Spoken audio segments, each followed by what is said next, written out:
Hello guys, welcome back to another video.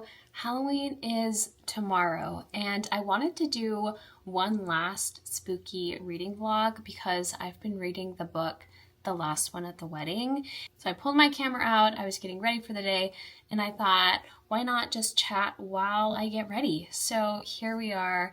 And yeah, I'm gonna put sunscreen on because I wear sunscreen even if it's raining outside because I'm very, very pale and I don't want to get skin cancer. I was thinking about October yesterday and how it's almost over, how we're almost into November, the year is almost over, and October is my favorite month of the year. But last year, starting in October, I started to have the worst anxiety of my life. I know a lot of people curl their eyelashes after they put mascara on, but I always do it before. That's how I've always done it. And I don't like having my eyelash curler have a lot of black goopy mascara on it. So I do it before I apply mascara. One of the reasons I really like making videos, not only because I just love editing, but I really like to be able to go back and kind of see how I've changed over the years. I feel like there's so many things that I wouldn't remember if I didn't document it somehow.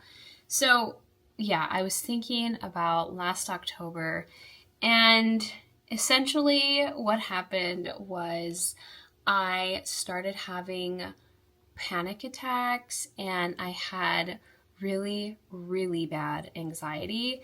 And I've always been anxious even as a child. So I kind of was like, oh, this is just how I am.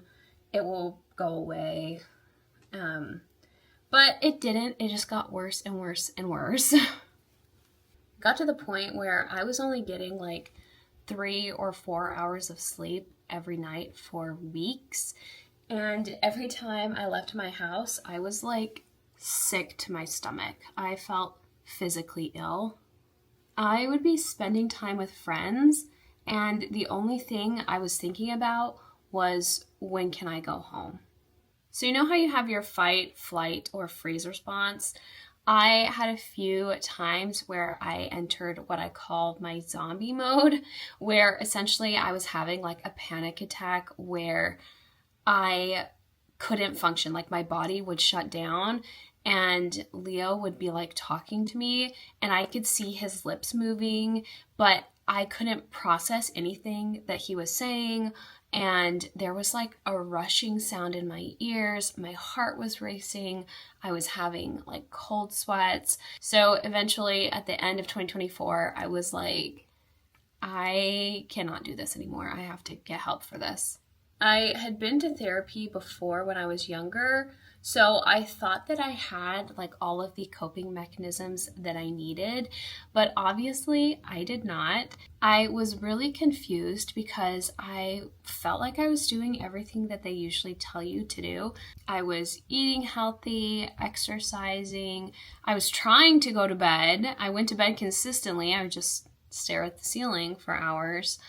But yeah, so I was just really confused, and I honestly felt like I was going insane. And I remember talking to the psychiatrist, and she was asking me like what my symptoms were, how was I feeling, and the only way I felt like I could accurately describe it was that I felt like I was losing my mind and going insane. It's kind of a scary thing when you don't feel safe in your own body. You kind of feel like you're fighting yourself all the time. The therapy was good because I was able to talk to someone that had like no connection to my life and had a very objective third-party view on what was happening and how I was feeling.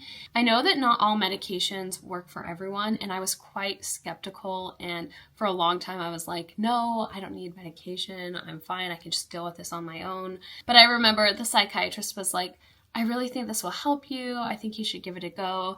So I agreed to try it out. I got lucky that the first medication I tried worked really well, even at a very low dose.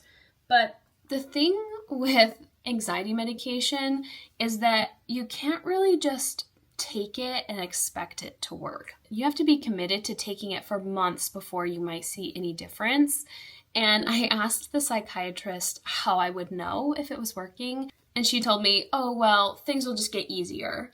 And at the time, I was like, what does that mean? What do you mean things are going to get easier?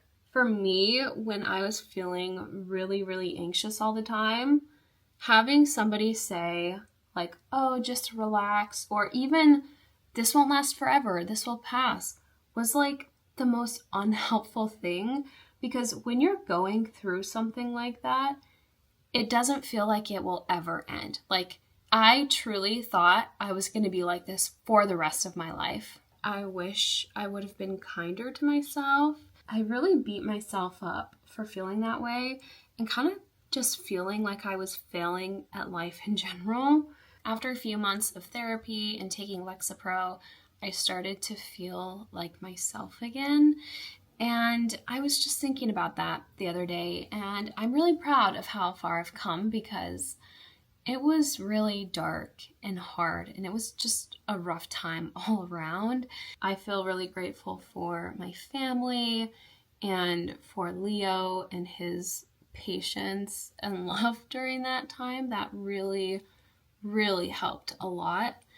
And yeah, I'm proud of myself. I feel like I have come such a long way within the past year, and I'm excited for next year and not dreading the future like I was just like 8 to 9 months ago. I have eyelashes again because when I don't have mascara on them, they're like non-existent. I think I'm gonna add just a little sparkle in the corner of my eye. Okay, I'm all ready for the day now, so let's talk about the book that I'm reading.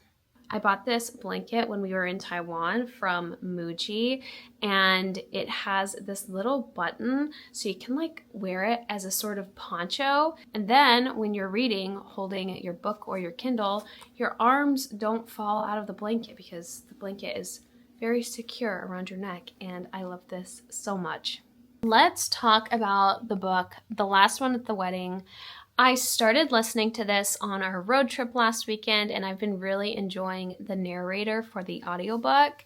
But this book is essentially about a man named Frank, and Frank gets a random phone call from his daughter who he hasn't spoken to in years, and she invites him to her wedding. Frank then learns that his daughter is engaged to Aiden Gardner, who is the son of a very wealthy tech genius. The wedding is set to take place at the Gardners' resort-like cabin, but once Frank gets there, fishy things start happening.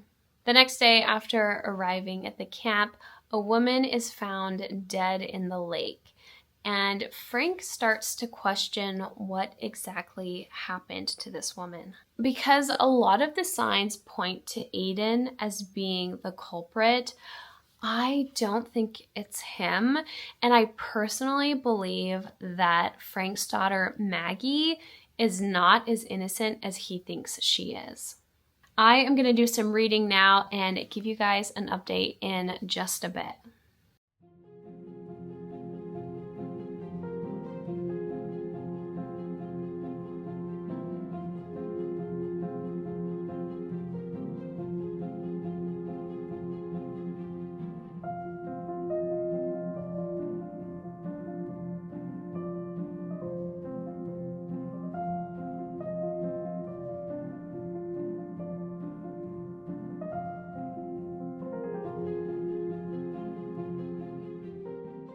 Happy Halloween! It is October 31st, and let me give you an update. I was definitely right about some of the characters and their intentions, and I'm not going to give any spoilers in case you want to read this, but the story didn't exactly turn out the way I thought it was going to. There are just some people in this book that I really don't like, and I just want them to get in trouble for the things they've done. Like, I just want justice. I really, really hope that those people get in trouble in the end of this, because if they don't, I'm going to be very upset.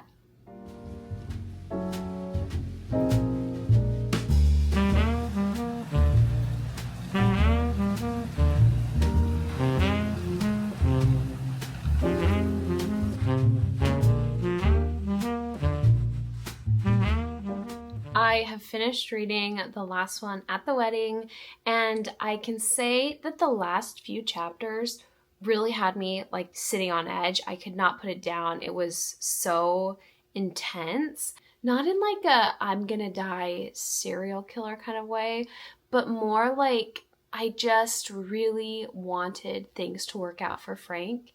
And I will admit that I am a little sad for Frank.